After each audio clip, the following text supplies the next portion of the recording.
நான் கேட்க விரும்புவது, அந்த காலை உணவு திட்டத்தை மாற்றி காமராஜர் பெருந்தலைவர் பெயரை வைக்க வேண்டிய அவசியம் என்ன?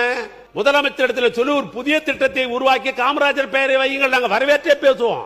பெயர் மாற்றம் பல உறுப்பினர்களும் பல முறையும் சொல்லிக்கிட்டே இருக்கிறீங்க. வரலாற்றை சுட்டிக்காட்ட ஆசைப்படுறேன். 96ஆம் ஆண்டுக்கு பிறகு முத்தமிழறிஞர் கலைஞர் அவர்களினுடைய ஆட்சி அமைந்த பிறகு இது அவர் பேசியது.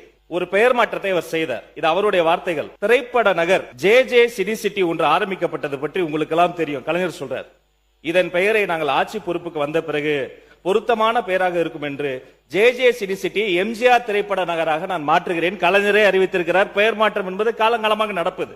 அது மட்டுமல்ல, அம்மா பசுமை வீடு கலைஞர் கனவு இல்லமாக மாறுகிறது. அம்மா மருந்தகம் முதல்வர் மருந்தகம் மாறி இருக்கிறது. அம்மா மினி கிளினிக் முதல்வர் கிளினிக்காக மாறி இருக்கிறது. ஆனா இங்க நான் 10 இடத்திற்கு போயாவது செல்வம் சேர்த்து வருவேன், நீ படிக்கின்ற வேலையை மட்டும் பாரு என்று தமிழ்நாட்டின் கல்வி கண்ணை திறந்தவர் கொள்கை தலைவர் கர்ம வீரர் காமராசர் அவர்களின் பெயர்தான். இந்த காலை உணவு திட்டம் பத்தி அவர் சொன்னாரு. அது 203 கோடியே 72 லட்சம் ரூபாய் செலவுல பெருந்தலைவர் காமராஜர் காலை உணவு திட்டமாக விரிவாக்கம் செய்யப்பட்டிருக்கிறது. ஒரு குறிப்பிட்ட வகுப்பில் இருந்து பல்லாயிரக்கணக்கான குழந்தைகளுக்கு காலை உணவு விரிவாக்கம் செய்யப்பட்டு மேம்படுத்தப்பட்டிருக்கிறது.